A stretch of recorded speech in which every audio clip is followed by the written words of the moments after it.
então, mais uma vez. Que Jesus nos abençoe nessa manhã. Né?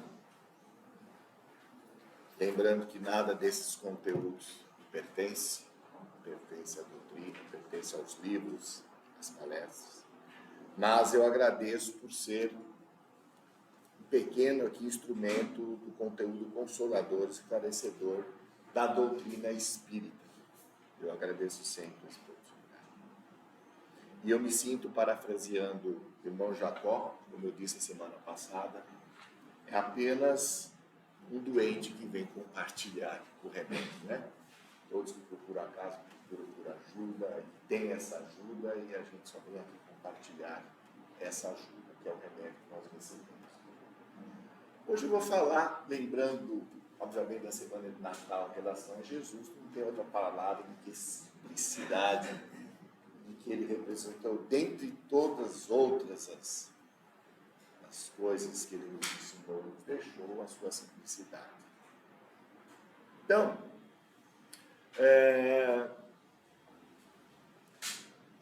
falando do reino de Deus, então a mensagem que ele trouxe e que permaneceu aí nos evangelhos, no Evangelho do Novo Testamento, é a mensagem, se a gente resumir o papel do Evangelho, o Evangelho diz o quê? É a mensagem do reino de Deus como uma construção divina. É o foco do Evangelho, que fala da comunhão, então, com Deus, nessas suas linhas. E quando nós nos concentramos nisso, nós percebemos que todo o trabalho exterior que a gente faz, na verdade, é consequência de algo que está dentro de nós. E a gente vai falar agora sobre isso. E para que nós vivamos, a gente acorda e dorme fazendo escolhas. Né? Eu acordo, vou no corpo, no horário que eu vou sair, o tempo inteiro a gente está fazendo escolhas. Só que tem escolhas importantes, porque nós estamos num processo educativo e nada nos é imposto. Temos a liberdade de fazer as nossas escolhas. Só que a escolha de hoje se torna o destino de amanhã. Né? Assim como as minhas escolhas passadas hoje se condensam, né? E nós recebemos aí os seus resultados. Certo? Então, nós fazemos escolha, mas tem as suas consequências. Como já estamos vendo hoje, consequência de escolhas de outras existências. Bom? Então, a função do Espiritismo também é nos ensinar a escolher. Né? Só escolhe bem quem é capaz de selecionar, de avaliar, de distinguir do que é bom, do que é ruim, de saber do que é proveitoso, do que não é proveitoso, do que é real ou do que é ilusório. Tudo isso a gente tem que aprender a escolher nessa nossa trajetória. E a gente, para isso, tem que ter nobres sentimentos, né? Outra obra educativa que ocorre em nós é a construção de sentimentos nobres. A gente vai escolher ter atitudes e que saiam através de sentimento nobre, né? O que define, aliás, um espírito superior é a qualidade dos seus sentimentos. Né? Valores espirituais que estão arraigados no espírito. É isso que coloca ele na sua superioridade em relação a nós. Mas aí tem uma hora que durante as nossas escolhas ou durante o nosso caminhar, a dor nos visita. E é nessa hora que passamos por alguma prova, alguma expiação, algo nos arrebata numa simplicidade quando a gente está sofrendo, incomensurável, por conceito simples e singelo. É a hora que se ajoelha para a gente na hora da prova, na hora do sofrimento, na hora da dor, bate uma simplicidade na gente, principalmente em relação a Deus e a sua ajuda que possa vir do alto, né? Para a gente tentar compreender o porquê que essa dor esteja nos visitando. Então é importante aqui, e a gente já vai falando do porquê, todo o propósito da simplicidade. Então este é um alerta para se preocupar durante a construção interior de todos nós. Os alicerces individuais da simplicidade são prioridade nas nossas atitudes. O exemplo do irmão Jacó, o irmão Jacó foi um grande trabalhador, um grande empresário e um grande trabalhador na casa espiritual, foi até presidente da federação. Um trator, uma pessoa que trabalhava demais. Mas quando desencarnou, chegando lá, ele olhou tudo que ele fez no exterior. Mas quando ele olhou para dentro, ele tinha feito pouco. Então, por mais que nós tenhamos esses trabalhos maravilhosos, é importante ver que nós estamos construindo internamente. Ele, o irmão Jacó, uma pessoa de extrema importância, chega lá e vê que internamente pouco tinha construído, apesar de toda a sua obra, todo o seu reconhecimento. Né? E aí, para a gente fazer uma reflexão e um treinamento, eu vou utilizar essa oração, que foi uma oração que Emmanuel passou para o Chico, que chama-se Oração Nossa. E através de cada coisa que essa oração pede, ela pede para que o Senhor nos ensine determinadas coisas. Nós vamos dar uma passada aqui para a gente fazer um treinamento, né, dos nossos próximos passos. Então a primeira coisa é assim: Senhor, ensina-nos a orar sem esquecer o trabalho. Né? Então, a gente vai ver que com a oração, a gente faz um estabelecimento com Deus, certo? Adianta só orar? Não adianta. Porque é no trabalho que Deus vai se manifestar. É no trabalho que Ele vai se expressar na minha vida. Trabalho no bem, né? O primeiro beneficiário de tudo isso somos nós mesmos, certo? Então não podemos esquecer de não só orar e ter que trabalhar no bem. A gente tem pessoas, isso é muito comum, apronta a semana inteira, vai para a missa, vem tomar um passe, vai tudo de hora, depois sai lá fora. É assim? Não está resolvido. É o trabalho que importa. A oração é importante, mas o trabalho. Ensina-nos, Senhor, a dar sem olhar a quem. Né? A dar sem olhar a quem. Nós temos um vício milenário que todos os seres, se a gente for ver, todo ser humano é generoso. Todos eles. Até aqueles que estão presos nas garras da criminalidade, esses caras são generosos. Você já viu como que eles fazem com os comparsas? Por isso que chama crimes de amizade. Então, todo mundo tem uma certa generosidade. Precisa saber para o que você está usando. Tá certo? Então, nós temos que dar sem olhar a quem. Fazer o bem não importa para quem esteja na sua frente. Bom? Então, o desafio, porque a gente tem isso, de ser generoso com quem a gente está em volta, com quem a gente convive, que pensa como a gente. Né? Isso é fácil ser generoso. Só que a gente tem que ver como é que faz para ser generoso com aqueles que não estão alinhados conosco. Aí que está o desafio. Né? Porque a nossa concepção de serviço, concepção de tarefa, é como se tivesse um começo, meio e fim. Isso é tarefa. Mas fazer o bem, os serviços de opção de tarefa, o serviço, servir, é um estado de espírito e não cessa.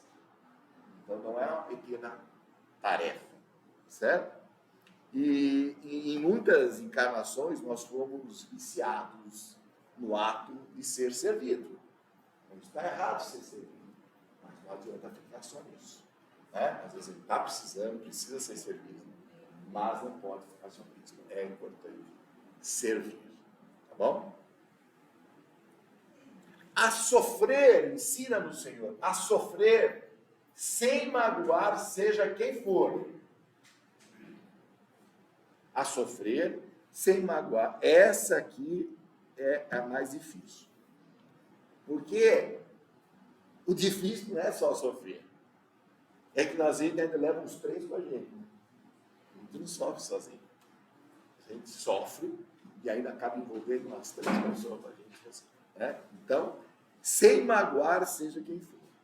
Então, é um misto. Às vezes, nós sofremos e tem um misto de revolta dentro de tudo isso. Mágoa, rancor. Então, nós sofremos, mas carregando mais uns 5 aí para a gente. Né? E quando ainda não retribuímos isso, quando ainda não retribui para essas pessoas o sofrimento que a gente está passando. Então, sofrer sem magoar ninguém.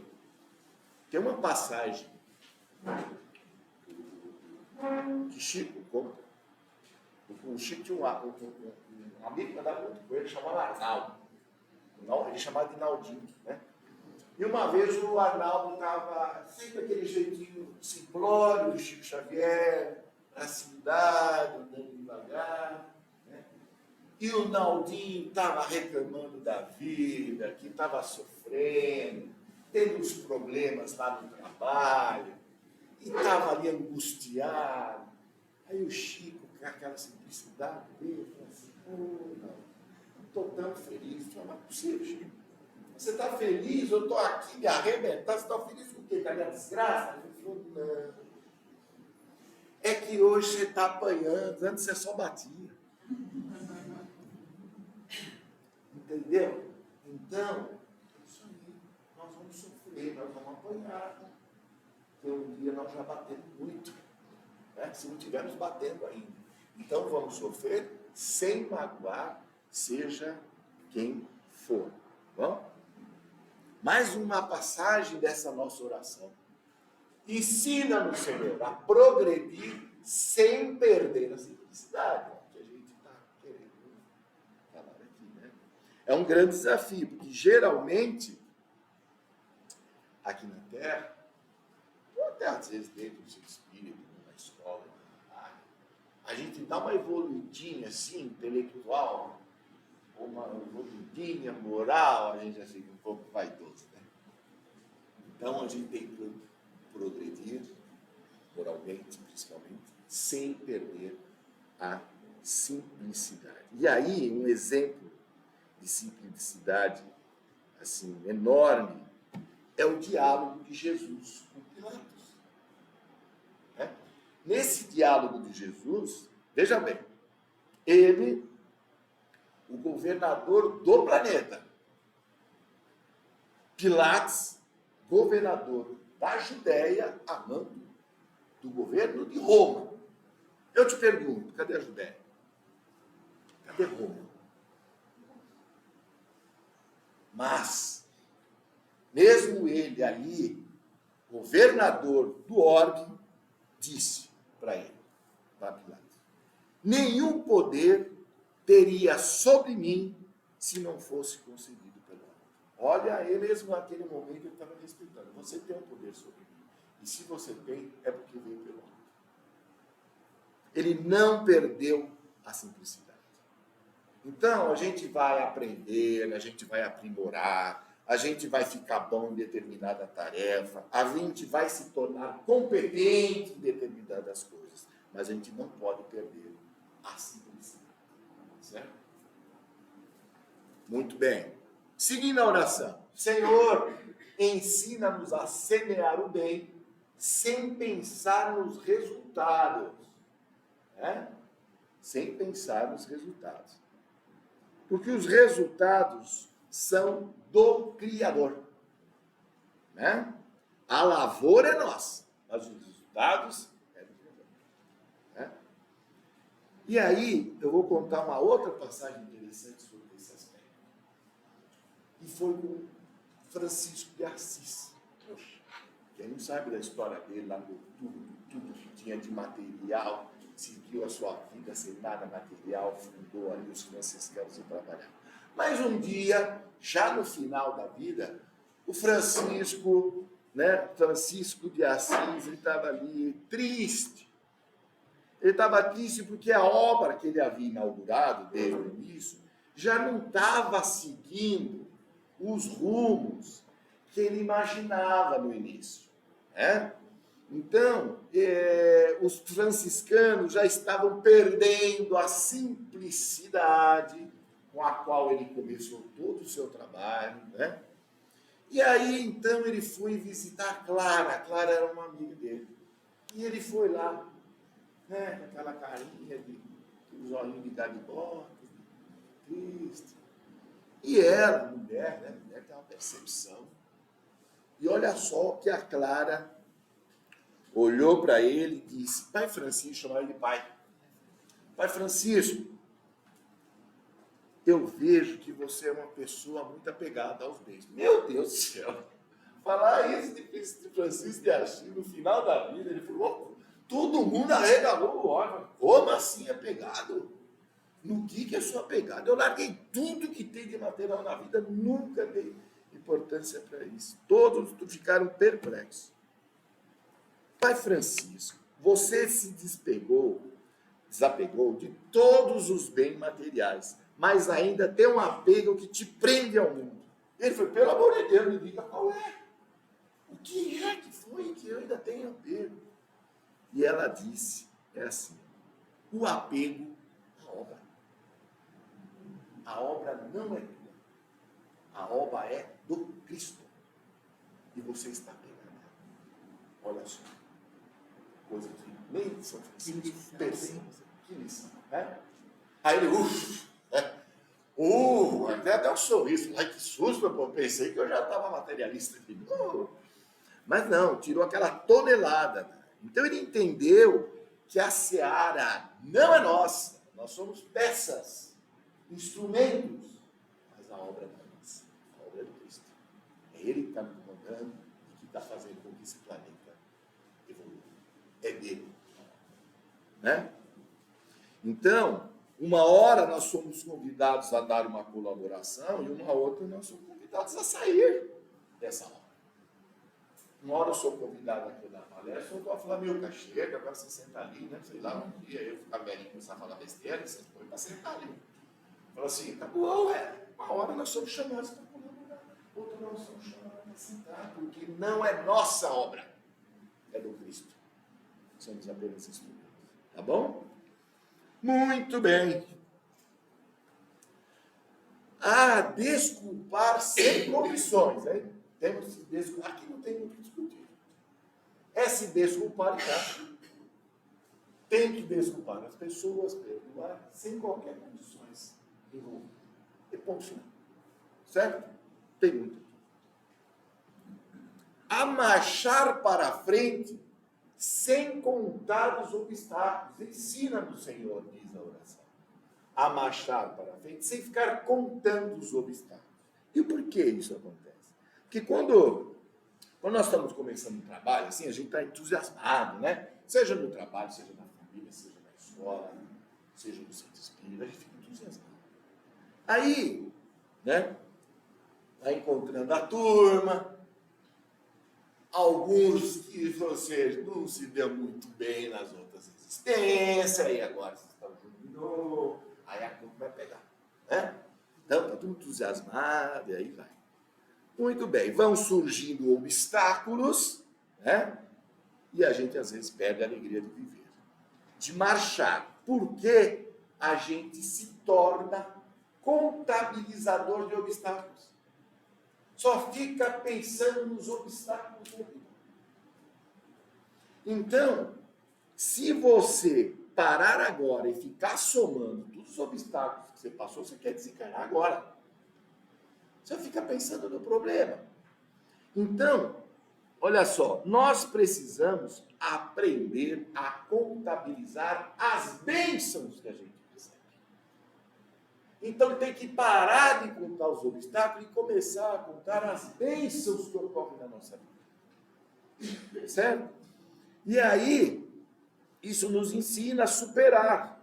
Hoje, você é maior do que era antes. Você cresceu. Certo? Então, é graças à passagem do obstáculo. Mas esqueça-os. Contabilize bênção. Mais uma passagem. Senhor, ensina-nos a ver sem malícia. Sem malícia. Nós não devemos ter olhares maliciosos, pois senão você só vai enxergar maldade nas pessoas. Porque se você olhar com malícia qualquer pessoa, você só vai enxergar o lado ruim. Você não consegue enxergar o lado bom. Tá certo? É aquela coisa que você dá. Eu vou falar uma passagem da minha esposa, mas ela já me perdoou. Lá em casa é assim. Acabou de limpar a cozinha.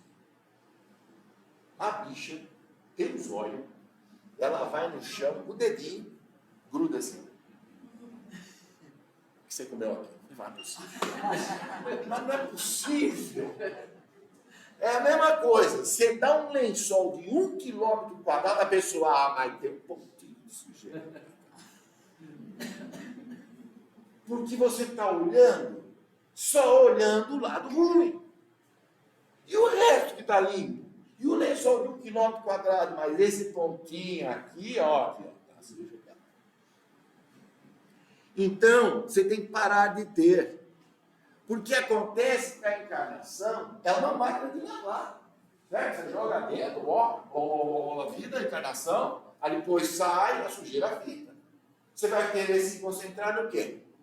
Na roupa que saiu limpa ou vai ficar se concentrando na sujeira que ficou aqui? É isso. Tá certo? Muito bem. E nessa coisa, é o caso que aconteceu com o André Luiz. Quando ele estava lá, ele era médico aqui, todo pomposo, né? Desencarnou, chegou lá, foi trabalhar de atendente de enfermagem. Aí está tudo mudado. Eu acho que eu posso um pouquinho mais, né? Que se fosse alguém cá, falar assim, cara, você está vaidoso, o que é que você quer? Mas, Clarencio, ele foi procurar Clarencio, ministro do nosso lar. E Clarencio atende como? De 2 em 2. Aí foi ele e uma senhora. Ele primeiro, a senhora. E a senhora só reclamando. Aí ele falou, mas nós já fizemos um trabalho, você não gostou, você veio aqui reclamar, nós trocamos, demos outro, você também falou que você adaptou, veio aqui, então já sei o que eu vou fazer com a senhora. Nós vamos pôr com a senhora lá, num lugar que chama repouso. Você vai ficar largada lá, mas sozinha, descansando. Aí eu não me deixar. E você, André? Nada, imagina. Eu quero saber se está tudo bem com o meu trabalho, se posso fazer mais alguma coisa. Abaixa a bola logo. Entendeu? Porque tem que ver coisas sem malícia. Né? Muito bem. E aí, tem mais. Aprender a escutar, Senhor. Nos ensina a aprender a escutar sem corromper. Sem corromper. Então vamos falar um pouquinho. Hoje, antigamente, até na fofoca, demorava.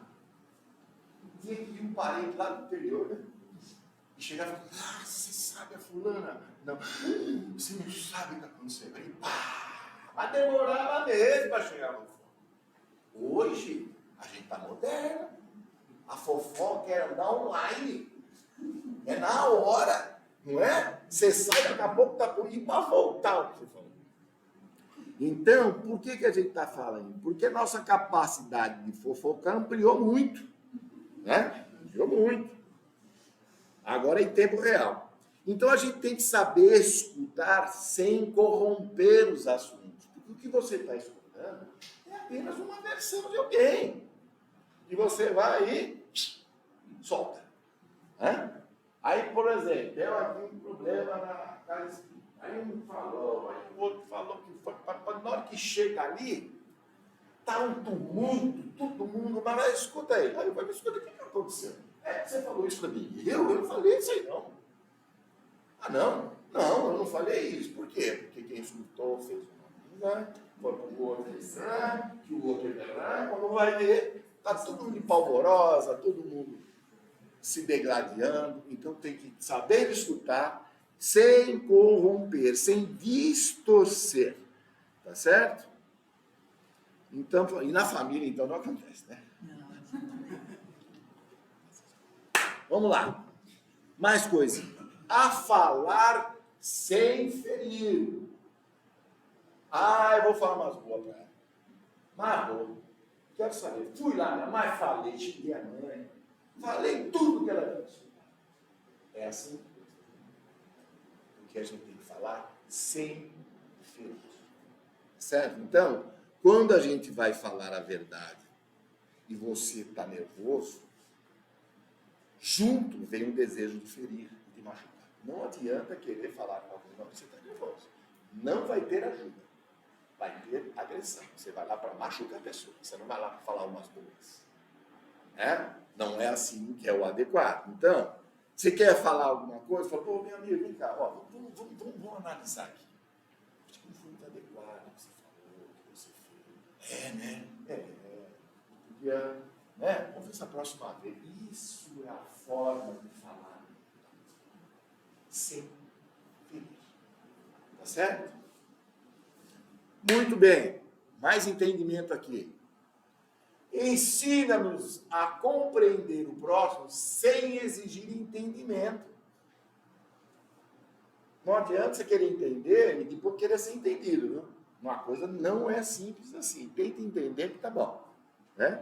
Que aqui a gente vê o quanto é difícil ser espírita. Por quê?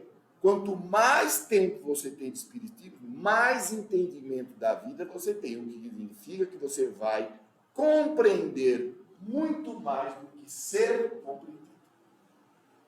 E isso vale para a vida. Né? Quando você começa a dar uma orientação para o filho, pronto, você é um péssimo pai, não sei o quê. Por quê? Ele ainda não está compreendendo o porquê. Mas você sabe, vai fazer assim porque eu estou falando. Deixa que o tempo lá na frente, uma hora, ele vai entender o porquê. Então eu tenho que compreender sem exigir entendimento. Nem sempre vai ser fácil. A respeitar os semelhantes sem reclamar consideração. Isso é simples, fala por si só. Respeita os semelhantes sem reclamar qualquer consideração, qualquer retorno, né? A dar, Senhor, ensina-nos a dar o melhor de nós, além da execução do próprio dever, sem cobrar taxas de reconhecimento. Tem gente que faz uma coisinha e cobra 10, 15, 30% depois. Faz uma coisinha e quer aplausos. Então nós temos que, sem fazer a execução do nosso próprio dever, sem cobrar taxas de reconhecimento. Às vezes, as pessoas são extremamente generosas, né? Mas faz uma coisa e o mundo tem que parar para reconhecer. Não tem que parar para reconhecer. Fortalece aqui. Senhor, fortalece em nós a paciência para com as dificuldades dos outros, assim como precisamos da paciência dos outros para com as nossas dificuldades. Você vai numa família, por exemplo, e pergunta para o marido, qual é o problema da família? A esposa. Você vai no filho, quem é o problema da família? Meu pai, minha irmã. Você vai na esposa, quem tem o problema da família? É o esposo. Nunca é a gente, né? Nunca é a gente. Sempre alguém é um culpadinho ali, né? Nunca é a gente. Ninguém nunca tem paciência. Todo mundo acha que é uma pessoa fácil de conviver, né? Eu convivo comigo há 10 anos assim mesmo. Estou bem. Todo mundo se acha uma pessoa fácil. Não sei como é que as pessoas têm dificuldade disso comigo. Eu sou tão fácil.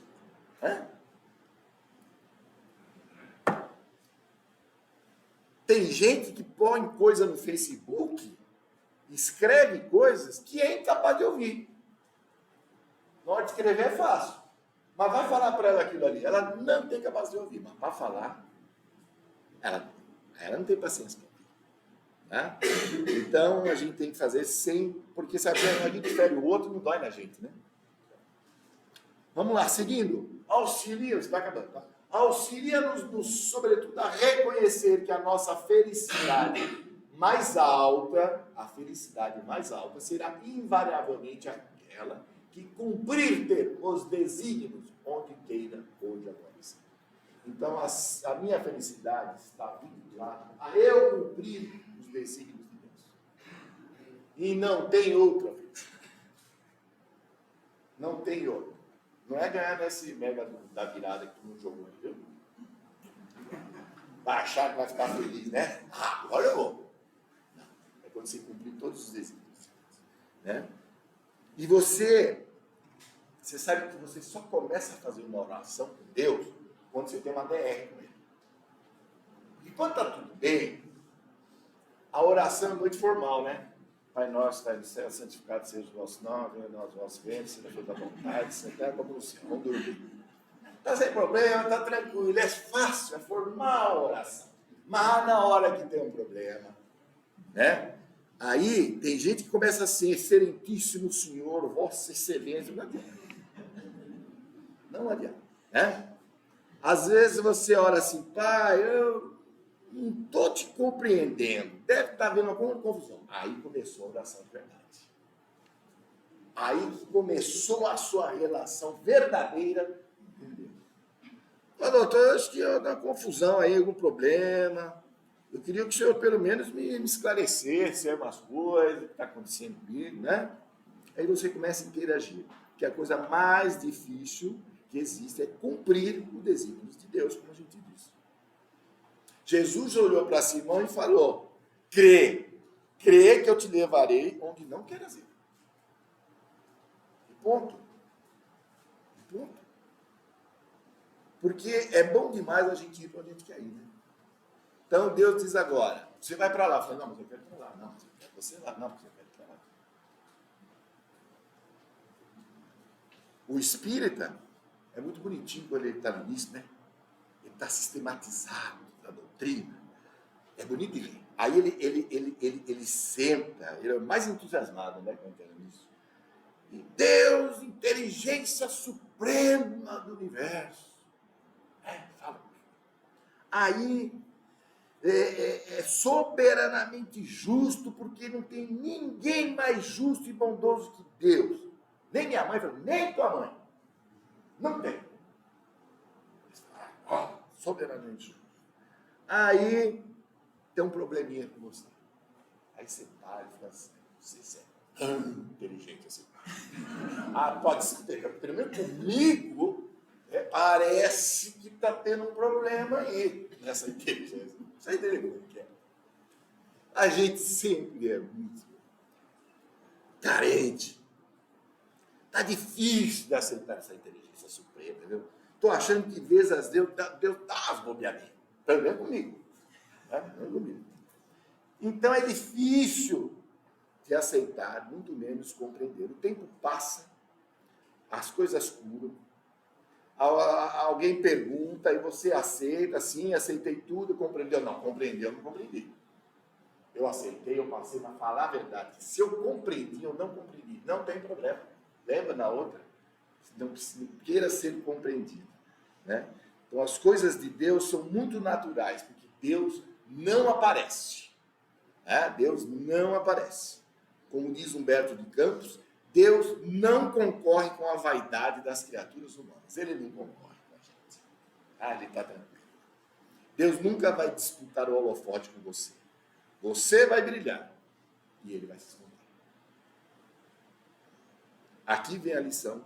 Por que você precisa concordar de ser unido? E a gente sabe que união não é concordância.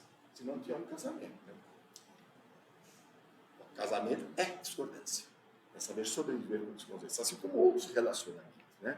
Todos querem concordância. Acho que união é quando diz que você concorda comigo. Não. Falou assim, olha, eu estou contigo, não concordo com você. Isso é união. Isso vale na vida profissional, na família. né? Muito bem, por isso que o Evangelho é uma construção dentro do seu coração, né? Todos estamos aqui para aproveitar o nosso espírito e o nosso coração.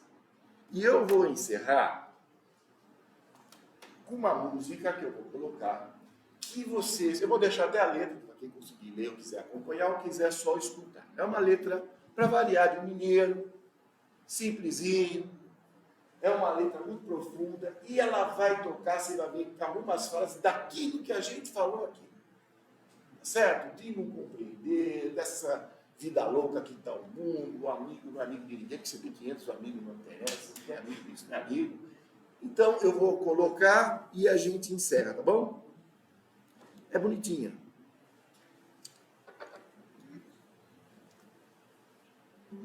O nome da música: Onde Deus Possa Me Ouvir.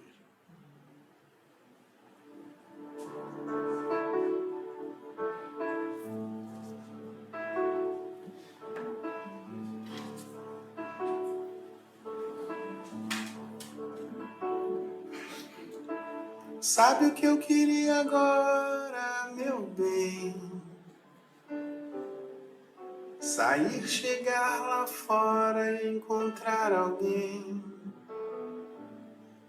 que não me dissesse nada, não me perguntasse nada também, que me oferecesse o colo, o ombro, onde eu desaguasse todo desengano. Mas a vida anda louca, as pessoas andam tristes, meus amigos são amigos de ninguém. Sabe o que eu mais quero agora, meu amor? Morar no interior do meu interior, para entender por que se agridem, se empurram pro abismo, se debatem, se combatem sem saber. Meu amor, deixa eu chorar até cansar, me leve pra qualquer lugar, aonde Deus possa me ouvir. Minha dor eu não consigo compreender, eu quero algo pra beber, me deixa aqui, pode sair.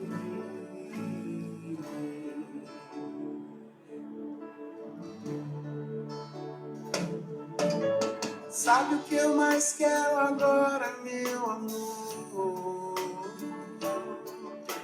Morar no interior do meu interior, para entender por que se agridem, se empurram pro abismo, se debatem, se combatem sem saber. Meu amor, deixa eu chorar até cansar, me leve pra qualquer lugar, aonde Deus possa me ouvir. Minha dor eu não consigo compreender, eu quero algo pra beber, me deixa aqui, pode sair. Meu amor, deixa eu chorar até cansar, me leve pra qualquer lugar, aonde Deus possa me ouvir. Minha dor eu não consigo compreender, eu quero algo pra beber, me deixe aqui, pode sair. Adeus.